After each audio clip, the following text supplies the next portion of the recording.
At least, so it seemed to me, judging from his fingers, which were beginning to work with terrible energy.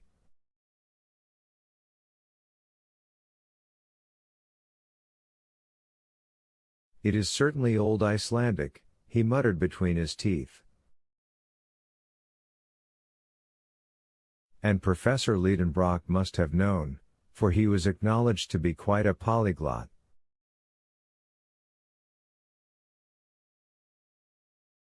Not that he could speak fluently in the 2,000 languages and 12,000 dialects which are spoken on the earth, but he knew at least his share of them.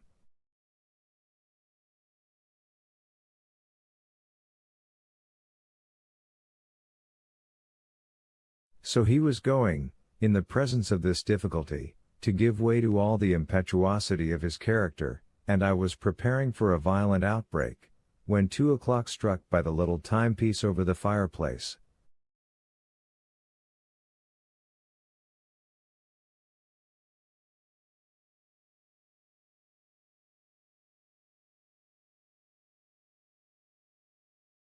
At that moment our good housekeeper Martha opened the study door, saying,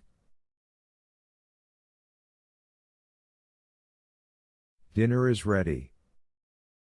I am afraid he sent that soup to where it would boil away to nothing, and Martha took to her heels for safety.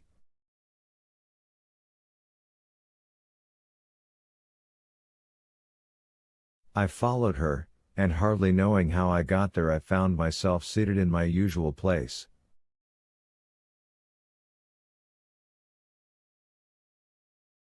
I waited a few minutes. No professor came. Never within my remembrance had he missed the important ceremonial of dinner. And yet what a good dinner it was!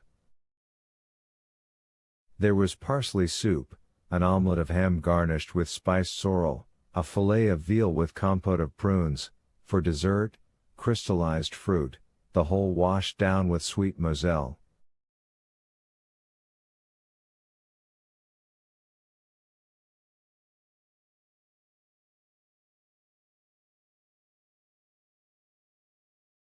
All this my uncle was going to sacrifice to a bit of old parchment. As an affectionate and attentive nephew I considered it my duty to eat for him as well as for myself, which I did conscientiously.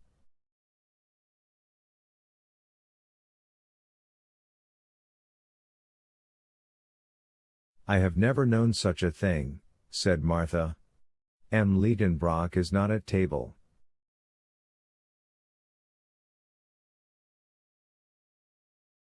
Who could have believed it? I said, with my mouth full. "Something serious is going to happen," said the servant, shaking her head.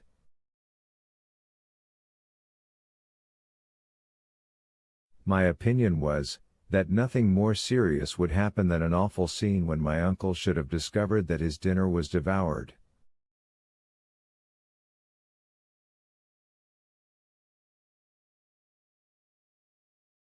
I had come to the last of the fruit when a very loud voice tore me away from the pleasures of my dessert.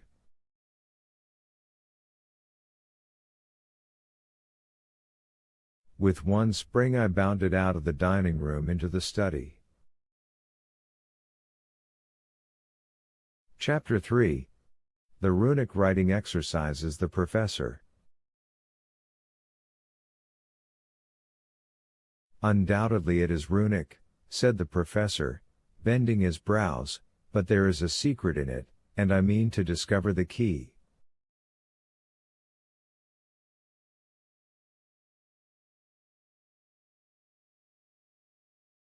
A violent gesture finished the sentence. "Sit there," he added, holding out his fist towards the table. "Sit there, and write."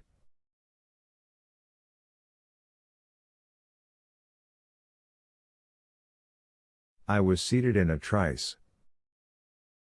"Now I will dictate to you every letter of our alphabet which corresponds with each of these Icelandic characters."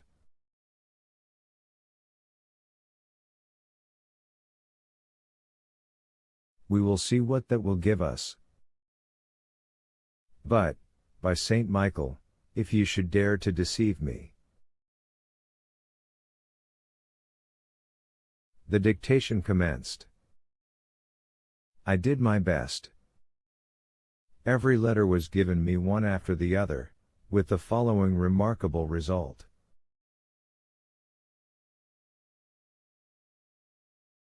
RNLLSS Revel Seekite SGTSSMF Tief Niedrig KT, Samatrate Sayadernint Ein Vectoral Saat Sar. NVCRC Obs Krmi VLFRN DT, IAC Asibo Ket IE, Redactor. In the original version the initial letter is an M with a superscore over it. It is my supposition that this is the translator's way of writing MM and I have replaced it accordingly, since our typography does not allow such a character.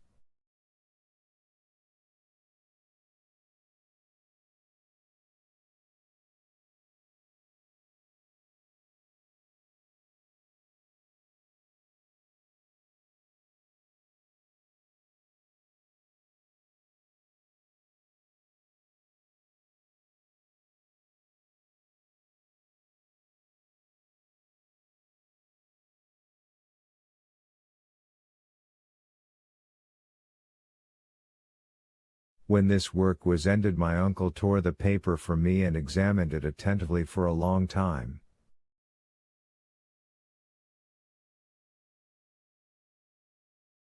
What does it all mean? He kept repeating mechanically. Upon my honor I could not have enlightened him. Besides he did not ask me, and he went on talking to himself.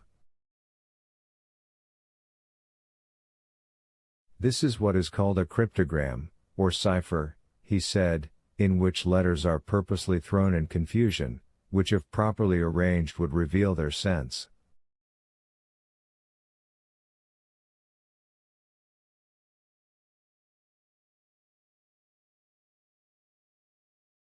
Only think that under this jargon there may lie concealed the clue to some great discovery.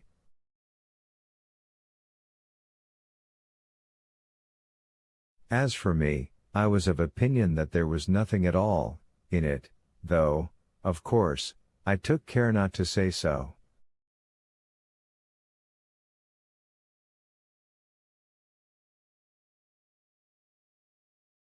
Then the professor took the book and the parchment, and diligently compared them together.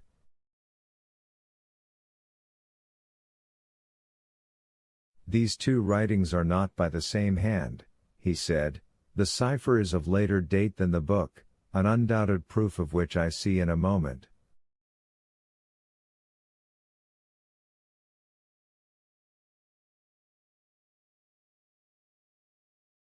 The first letter is a double M, a letter which is not to be found in Turleson's book, and which was only added to the alphabet in the 14th century.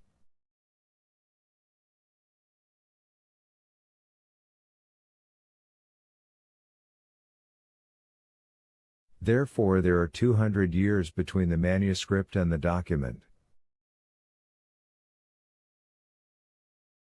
I admitted that this was a strictly logical conclusion. I am therefore led to imagine, continued my uncle, that some possessor of this book wrote these mysterious letters.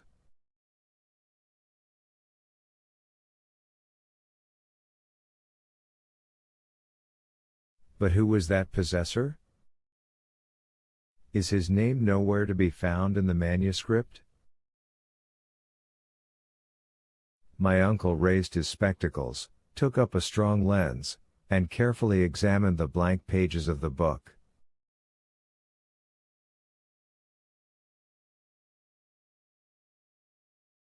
On the front of the second, the title page, he noticed a sort of stain which looked like an ink blot.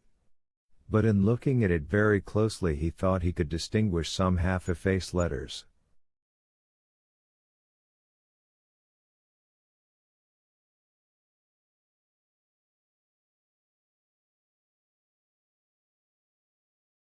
My uncle at once fastened upon this as the center of interest, and he labored at that blot, until by the help of his microscope he ended by making out the following runic characters which he read without difficulty.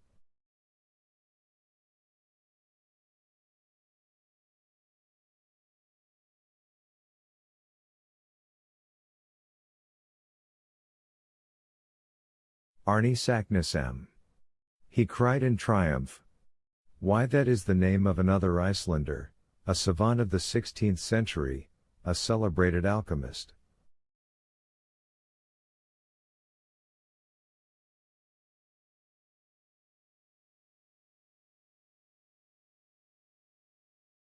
I gazed at my uncle with satisfactory admiration. Those alchemists, he resumed, Avicenna, Bacon, Lully, Paracelsus, were the real and only savants of their time.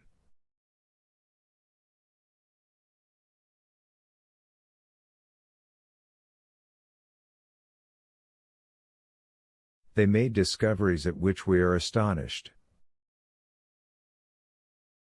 Has not this Saknussemm concealed under his cryptogram some surprising invention?